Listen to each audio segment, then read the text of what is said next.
Magandang araw po sa inyong lahat.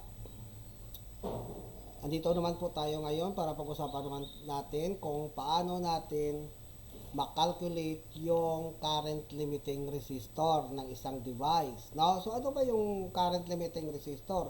So makikita po natin na dito sa drawing, mayroon tayong device na light emitting diode, mayroon tayong power source na battery na 9 volts, at mayroon tayong resistor. So ito yung resistor, ang tinatawag natin current limiting resistor. Okay? So, ano ba yung current limiting resistor? So, ang current limiting resistor po natin are essential components in many electronic circuits, protecting devices from excessive current and controlling the flow of current.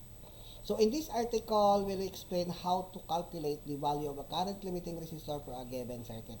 So, yung trabaho pala ng ating current limiting resistor, siya pala yung taga-protekta, no? Siya nagpo-protection sa ating light emitting diode.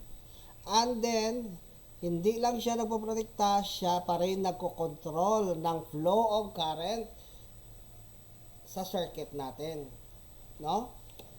Sa buong circuit para hindi mapundi yung light emitting diode. So, ito na ngayon. So, we have Ohm's law, no? Using Ohm's law, so Ohm's law is the fundamental principles used to calculate the value of a current limiting resistor.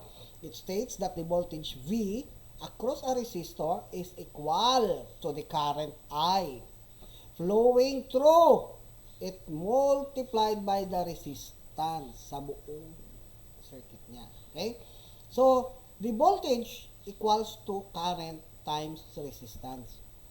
V equals to I times R. Yun po yung formula niya. Pero meron tayong formula well dito. Galing ito sa Principles of Electrical Engineering. Okay? So, we have P, that is for power. Ang unit niya is watts. We have V, that is voltage. The unit niya is volt. And we have I, that is current, and the unit is ampere. Okay? And we have R, the resistance, the unit is ohm. Yun lang po, no? May mga unit lang sila lahat. So, paano natin ma-calculate yung current limiting resistor natin? So, ito ngayon yung LED voltage current. So, hindi tayo makapag-solve or hindi tayo makapag-calculate pag kulang tayo sa tinatawag nating sources, no? So, example, sa ating given circuits. Sa given circuits natin, mayroon tayong light emitting diode. Makikita mo dyan, no? And then, makikita mo rin dyan, may resistor. Kung ano ang value ng resistor, naka-question mark. So, yun ang hahanapin natin. Then, we have a voltage source of 9 volts. Saan ba natin kinuha ito yung current lead? Yung voltage lead. Okay? So, dito po natin kinuha yan sa kanyang chart. Mayroon tayong chart. In every color of your LED or light emitting diode, there is a corresponding voltage value or there is a corresponding forward voltage. No? So, like for example, sa ating picture dyan, na in-sample ko, ang color ng ating light emitting diode na ginamit is color red.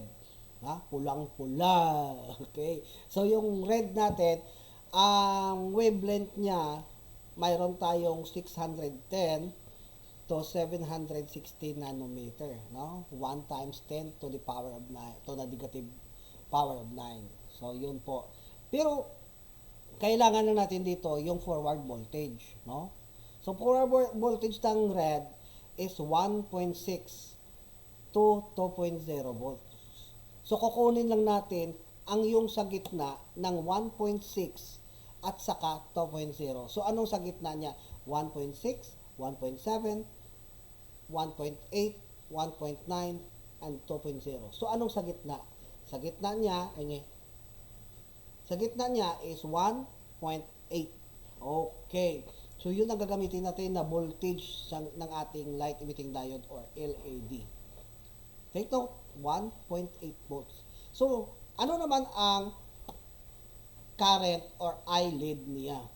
Ang eyelid naman niya, current light emitting diode, mayroon tayong current in every light emitting diode. So sa mga light emitting diode natin or LED, mayroon tayong 20 milliampere, no? Bawat isa sa kanila.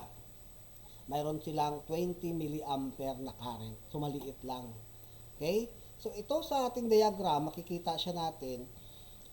Ang given natin, 'di ba, sabi ko kanina yung current lead is 20 milliampere. So ito na yung 20 milliampere. Ang voltage lead naman natin is 1.8 volts. Saan natin kinuha ito? Sa gitna kanina ng 1.6, between 1.6 to 2.0. Okay? Yung voltage source, saan natin kinuha? Sa battery. Because we have a 9 volts battery. That is voltage source of the BS natin. Okay. So now the formula is R. R stands for the resistance or the resistor. So resistance yan R equals to voltage source minus voltage light emitting diode over or divided by I light emitting diode or current light emitting diode. Yan. So paano natin kukunin yon? Ito sa. Okay? So R equals to BS. So ilan ba yung BS natin? 'Di ba 9 volts? Okay. Minus V lead. Ilan ba yung V lead natin? Di ba kanina kinuha natin yun sa gitna? That is 1.8 volts. Okay. Divided by current lead. So, ano bang current lead natin? That is 20 milliampere. Okay. So, ito na po ngayon siya. So, voltage natin is 9 volts sa BS. Sa B lead is 1.8 volts. And divided by to 20 milliampere. Note, hindi mo yan mapiperform pag-calculate mo once na hindi mo pa na-convert yung 20 milliampere to ampere. Tandaan always na dapat mo i-convert yung milliampere to ampere before ka mag-proceed sa calculations mo. So, paano natin gagawin? Ganito yan. Convert the MA to ampere. Ampere or amps equals to 20. Saan yan kinuha ang 20? Yung 20 yan kanina is milliampere yan. Divided by the 1,000. 1,000, constant yan.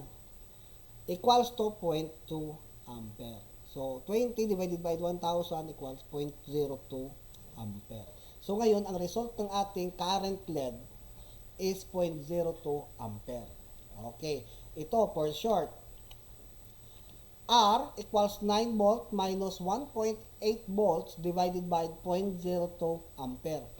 Di ba? Na-convert na natin yung milliampere to ampere. So, yung ampere niya is 0.02 na. So, okay.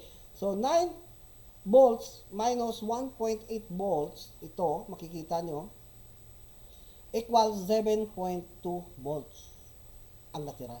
Divided by 0.02 ampere. Now, the resistor or the limiting current resistor now is equivalent to 360 ohms. So, yun ang bibilhin mo. At yan ang ikakabit mo sa yung light emitting diode. Sir, paano kung walang available na 360? Oo nga no. So, paano kaya yun? So, pwede mo lang dagdagan.